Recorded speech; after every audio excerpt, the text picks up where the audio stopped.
நண்பர்களே வணக்கம். இது வந்து கேரளாங்க. நம்ம தமிழ்நாட்டு ஆட்கள் வந்து என்ன பண்ணிருக்காங்கன்னா, நம்ம ஹோட்டல் கழிவுகளை கொஞ்சம் கேரளாக்குள்ள கொண்டு போய் கொட்டுறதுக்கு போயிட்டாங்க. அந்த பசங்களை அங்க இருக்கின்ற இளைஞர்கள் பிடிச்சி வச்சுட்டாங்க பாருங்க. கேரளாக்குள்ள கொண்டு போய் கொட்டின கழிவுகளை கையோட எடுத்து நீங்க எதுல கொண்டு வந்தீங்களோ அதுலயே கொண்டு வந்து போடணும். 4 சாத்தி எல்லாத்தையும் அவங்களே எது கொண்டு வந்தாங்களோ அதுலயே ஏத்தி விடுறாங்க பாருங்க. டிஎன் வண்டி நிக்குது பாருங்க. எங்கெங்கெல்லாம் கொட்டினீங்களோ அதையெல்லாம் நீங்களே போய் எடுங்கடான்னு 4 வச்சு எடுத்து போட்டுட்டு இருக்கிறாங்க வேன்லயே. நாம என்ன கேட்கிறோம்னா, நம்ம ஊருக்கு கேரளால இருந்து தேனி பக்கம், கன்னியாகுமரி பக்கம், இங்க கோயம்புத்தூர் பக்கம் எல்லாம் அளவில்லாம கொண்டு வந்து மருந்து கழிவுலவே வந்து கொட்டுறாங்க. இது ஹோட்டல் கழிவுங்க, மெடிக்கல் கழிவுலவே வந்து கொட்டுறாங்க. இது ஆள் கூட கூட்டிட்டு வரதில்ல. இங்க வந்து கூலி ஆட்கள் எடுத்து வச்சுக்கிறாங்க.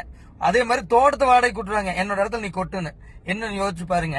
அவங்க எவ்வளவு சூப்பரா இருக்காங்க, நாம எவ்வளவு கேவலமா இருக்குன்னு இது பார்த்தாவே தெரிஞ்சுக்கலாம். இனியாவது மாறுவங்க. அவங்க பாருங்க ஒரு ஸ்ட்ரிக்டா புடிச்சிடாங்க. அந்த വിധത്തില് മகிழ்ச்சி தான். അപ്പൊ നമ്മുടെ നാട്ടിൽ പല സ്ഥലങ്ങളിലും വേസ്റ്റുകളൊക്കെ കാണുന്നവരുണ്ടെങ്കിൽ ഈ വണ്ടി നമ്പർ ഒന്ന് നോട്ട് ചെയ്ത് വെച്ചോളൂ. കൂട്ടത്തിൽ ഈ പഹയന്മാരി കൂടെ നോട്ട് ചെയ്തോളി. നമ്മളെ കേക്കുമ്പറമ്പില് നെരാട്ടാമറോഡ് കേക്കുമ്പറമ്പ് റോഡില് വേസ്റ്റ് ആറ്റിയ ടീമാണ്. ഓല നമ്മുടെ നാട്ടുകാരെ നേരിട്ട് കണ്ടു പിടിച്ചു.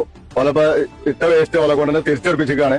ഇനി മേലാലും ഓല ചെയ്യില്ലാന്ന് പറഞ്ഞു. ആര് ചെയ്താലും ഈ കേക്കുമ്പറമ്പ് ഏരിയയില് നാട്ടുകാർ നല്ല ഒത്തൊരുമുണ്ട്. ഈ ഭാഗത്ത് എല്ലാവരും നാട്ടുകാരെപ്പം നിരീക്ഷിക്കുന്നുണ്ട്. ഈ പണി ഞാൻ എടുക്കാൻ നിൽക്കണ്ടെന്നുള്ള താക്കീത് കൊടുത്താണ്ട് പോലെ വിട്ടുകണ്. അപ്പൊ എല്ലാവരും അറിയിക്കാണ്. ഈ ടീമാണ് ഈ ഭാഗത്ത് വേസ്റ്റ് തട്ടുന്ന ടീം എന്നും കൂടി എല്ലാവരും അറിയിക്കാണ്.